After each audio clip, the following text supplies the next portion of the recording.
Welcome to this lecture. आज हम इस लेक्चर में जानेंगे क्रिमिनल लॉ क्या है, सिविल लॉ क्या है और इनके बीच में डिफरेंस क्या है। Civil law and criminal law are two major branches of law that serve different purposes and handle different types of cases. Civil law और criminal law लॉ की कानून की दो प्रमुख शाखा हैं जो कि अलग अलग उद्देश्यों के लिए बनाई गई है and handle different types of case और विभिन्न प्रकार के केसेस को ये हैंडल करती है।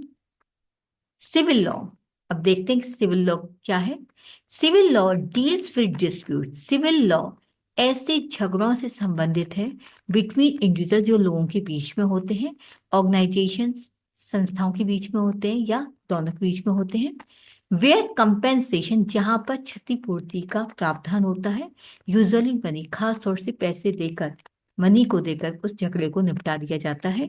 Is awarded to the victim, और जो विक्टिम होता है, जिसके साथ क्षतिपूर्ति, जिसके साथ कुछ गड़बड़ नुकसान हुआ होता है, उसको हम पैसे देकर कंपनसेशन कर देते हैं, क्षतिपूर्ति कर देते हैं, उसके नुकसान की भरपाई कर देते हैं। It does not involve punishment like jail time. Jail time की इस तरीके से कहीं कोई पनिशमेंट इसमें नहीं दिया जाता, यानी इसमें पनिशमेंट नहीं दिया जाता है, बल्कि हम पैसे देकर मामले को दफा दफा कर देते हैं, झगड़े को दफा दफा कर देते हैं। पर्पस, उद्देश्य देखते हैं क्या है। To resolve non criminal dispute, जो कि जिसमें कोई अपराध नहीं होता, जिसमें कोई अपराध नहीं होता लेकिन झगड़ा होता है, ऐसे नॉन क्रिमिनल डिस्प्यूट को हम हल करते हैं। And provide remedies to those harm, और नुकसान जो होता है उसके उपचार की बात करते हैं कंपनसेशन के आधार पर। अब देखिए किस प्रकार के झगड़े इसमें आते हैं। कॉन्ट्रैक्ट डिस्प्यूट, या तो कोई कॉन्ट्रैक्ट समझौता वाला कोई झगड़ा होता है। प्रॉपर्टी डिस्प्यूट्स, या फिर संपत्ति से संबंधित कोई झगड़ा हो सकता है। डाइवोर्स से संबंधित कोई झगड़ा हो सकता है। चाइल्ड कस्टडी, या किसी बच्चे की कस्टडी कि पिता के पास बच्चा होना चाहिए या माता रखेगी बच्चे, इस प्रकार की कोई कस्टडी संबंधित कोई झगड़ा होता है, वो भी सिविल लॉ में आता है। पर्सनल इंजरी क्लेम्स, या कोई व्यक्ति अपनी इंजरी की चोट लग जाती है, कोई क्लेम करता है, जैसे कि कार एक्सीडेंट हुआ और विक्टिम जो है वो क्लेम करता है कि मेरी चोट लगी, तो उसको कितने पैसे दिया जाना चाहिए। तो इस तरीके के जो झगड़े होते हैं वो सिविल लॉ के अंतर्गत दर्ज किए जाते हैं। अब देखते हैं कि क्रिमिनल लॉ क्या है। Criminal law deals with offences. अब क्रिमिनल लॉ, जैसे कि वैसे भी अगर देखा है तो आपराधिक कानून, तो वो अपराध ऑफेंसेस से संबंधित है। वो अपराध अगेंस्ट द स्टेट, जो कि राज्य के विरुद्ध किया जाता है या समाज के विरुद्ध कोई अपराध अगर होता है, वो क्रिमिनल लॉ के अंतर्गत दर्ज किया जाता है। As a whole, even if the victim is an individual, हालांकि जो शिकार होता है, जिसके साथ जो चीज घटित होती है, वो व्यक्ति ही होता है। इट इन्वॉल्व्स पनिशमेंट, लेकिन इसमें पनिशमेंट शामिल होता है, लेकिन सिविल लॉ में पनिशमेंट शामिल नहीं होता है। ये एक बेसिक डिफरेंस हमें जानना चाहिए। सच एज फाइन्स, इसमें जुर्माना दिया जाता है, इम्प्रिजनमेंट, जेल हो जाती है, और कम्युनिटी सर्विस या फिर सामुदायिक रूप से उसको कोई पनिशमेंट दिया जाता है। Purpose to maintain law and order by punishing wrongdoers and deterring crime, अपराध को रोकने की कोशिश की जाती है, रोकना एक इसका उद्देश्य होता है। और जो रॉन्ग डूअर्स होता है, यानी जिसने गलत किया, जिसने अपराध किया, उसको सजा देकर हम नियम और कानून को व्यवस्थित बनाए रखें। अगर हमें समाज में लॉ एंड ऑर्डर को बनाए रखना है, उसको मेंटेन करना है, तो हमें जिसने गलत किया है, जिसने अपराध किया, उसको हमें सजा देनी पड़ती है, जिससे कि सजा मिलेगी तो वो अपराध करने से रुक जाएगा, या और लोगों को भी सबक मिलता है कि वो आगे अपराध ना करें इस टाइप का कभी भी। तो इसलिए इसका उद्देश्य उस अपराध को रोकना भी होता है, ड्रिलिंग क्राइम करना भी है। अब देखते हैं कि किस प्रकार के अपराध, हम कुछ एग्जाम्पल लेते हैं। थेफ्ट, अगर किसी ने चोरी की है और चोरी करने के बाद अगर उसको पनिशमेंट मिलता है, तो शायद वो आगे चोरी नहीं करेगा, और भी लोगों को इससे सबक मिलता है।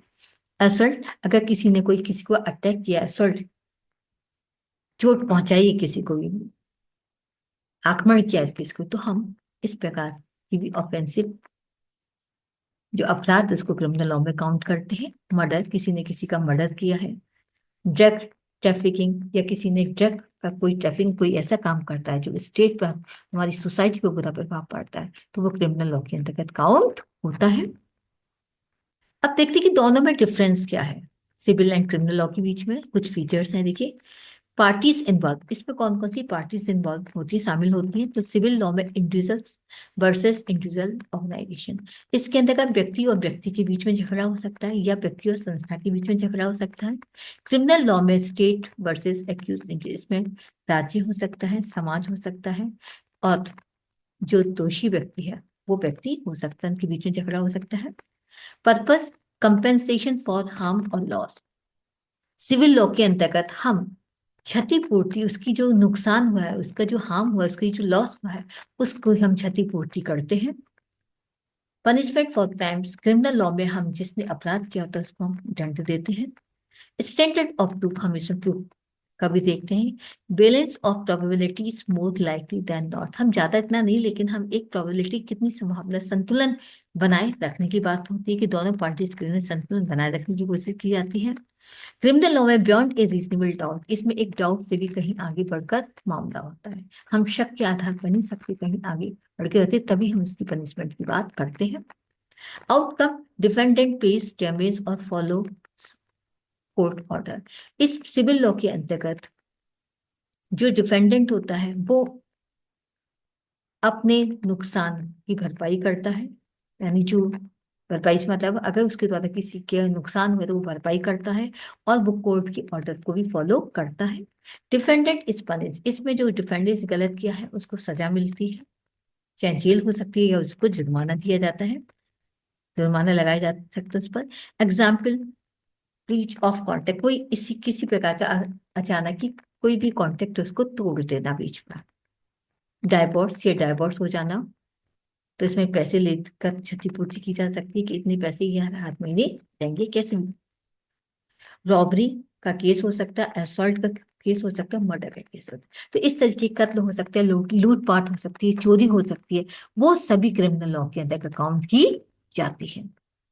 तो इस तरीके से हमने देखा कि इस लेक्चर में हमने जाना कि सिविल लॉ क्या है, क्रिमिनल लॉ क्या है, उनके बीच में डिफरेंस क्या है। उम्मीद करती हूँ आपको ये लेक्चर बहुत अच्छी तरीके से समझ में आ गया होगा, और प्लीज अगर आपने सब्सक्राइब नहीं किया तो सब्सक्राइब करना ना भूलें। Thank you very much.